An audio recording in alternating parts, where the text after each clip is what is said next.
என்ன வளம் இல்லை இந்த திருநாட்டில்? கார்ப்பரேட் சூழ்ச்சிகள் படித்ததில் புரிந்தது. கோவைக்காய் வெளிநாட்டில் வளராது, அதனால் வெள்ளரிக்காயை புகழ்கிறார்கள்.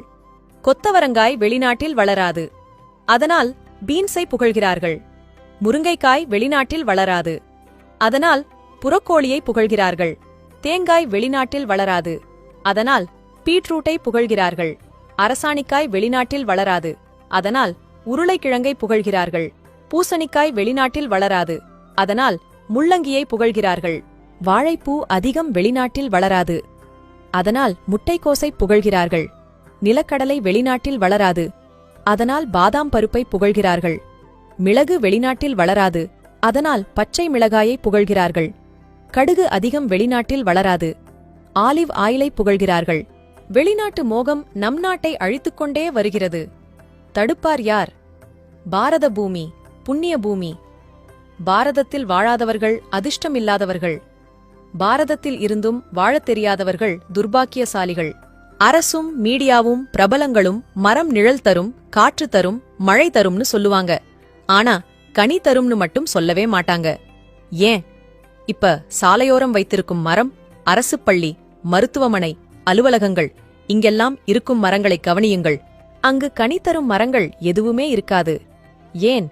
எங்கெல்லாம் புளிய மரம் நிறைய உள்ள சாலைகள் உள்ளதோ அந்தச் சாலைகளையெல்லாம் விரிவுபடுத்துகின்றேன் என்று அரசு அந்த புளிய மரங்களை வெட்டிவிடும். விரிவாக்கத்திற்குப் பின் வெற்று மரங்களையே நடும்.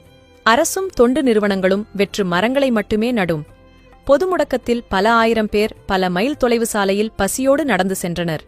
அப்பொழுதும் கூட அந்த மக்கள் காய்கனி மரங்கள் இருந்தால் பசிக்கு உணவாகுமே என்று சிந்திக்கவில்லை. எனக்குத் தெரிந்து ஏன் கனி தராத மரங்களை மட்டுமே நடுகின்றனர் என எவரும் சிந்திக்கவில்லை. நாமெல்லாம் குரங்கிலிருந்து பிறந்தோம் என்றால் நமது முதன்மையான உணவே பழம்தானே.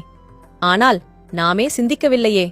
மா, பலா, நாவல், அத்தி, கொய்யா என்று எத்தனை மரங்கள் உள்ளன. அவையெல்லாம் ஏன் நடப்படவில்லை? நம் சிந்தனையை எப்படி மழுங்கடித்தனர்? மரம் கனி தரும் என்ற வரியை எல்லா வகையிலும் மறைத்தனர். தொடர்ந்து மரம் நிழல் தரும், காற்று தரும், மழை தரும் என்று மட்டுமே சொன்னார்கள். அதை மட்டுமே மனிதனும் நினைத்து கனியை மறந்தான். கனி நமக்கான ஊட்டச்சத்து நிறைந்த உணவு. ஆனால் இதையெல்லாம் தடுத்து கார்ப்பரேட் ஊட்டச்சத்து உணவு என்று கண்ட குப்பைகளை நம்மிடம் திணிக்கிறது. அதையெல்லாம் ஏதோ ராயல் ஃபேமிலி போல ஸ்டைலா வாங்கித் தின்னு உடம்பு நாசமா போனதுதான் மிச்சம். கார்ப்பரேட்டுக்கோ பெரும் இலாபம். நல்லா புரிஞ்சுக்குங்க, இயற்கையிலிருந்து நாம் இலவசமாக எதையும் பெற்றுவிடக்கூடாது என்று கார்ப்பரேட் தெளிவா செயல்படுறாங்க. மண்ணில் பிறந்த அனைத்து உயிரினங்களுக்கும் இயற்கையாகவே உணவு படைக்கப்பட்டிருக்கிறது. அதை முழுமுற்றாகத் தடுத்து பணத்தால் மட்டுமே எதையும் வாங்க முடியும் என்ற நிலையை உருவாக்குகிறது கார்ப்பரேட். நீங்கள் கற்பனை பண்ணி பாருங்கள், கருவை மரங்கள் உள்ள இடங்களிலும் மற்றும் அனைத்து இடங்களிலும் மா, பலா, வாழை, நாவல் போன்ற மரங்கள் இருந்தால் இந்த இடமே அருமையாக காட்சியளிக்கும்.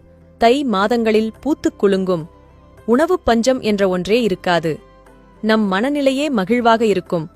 உண்மையான இன்பத்தை நாம் உணரலாம். இப்பொழுது உங்களுக்குத் தெரிவதெல்லாம் கிரிக்கெட் மைதானங்களும் கருவை மரங்களும் மற்ற வெற்று மரங்களும் உள்ள வறண்ட பூமியைத்தான். ஓர் உயர்ந்த மண்ணை இப்படி நரகமாக்கிவிட்டு ஊடகங்கள் சொல்வன மட்டுமே உலகில் உள்ளதாகவும் நடப்பதாகவும் நம்புவது அறியாமையின் உச்சம். அவை ஒட்டுமொத்த உண்மையையும் மறைத்துள்ளன. ஊடகம் ஓர் ஈவு இரக்கமற்ற மாபெரும் பயங்கரவாதி. கார்ப்பரேட் ஒன்றும் அறிவாளியல்ல. நாம் சிந்திக்கவில்லை, அவ்வளவே. மனிதன் சிந்திக்காதவரை இவையெல்லாம் தொடர்ந்து கொண்டேதான் இருக்கும். அனைவருக்கும் பகிருங்கள். இதுபோல பயனுள்ள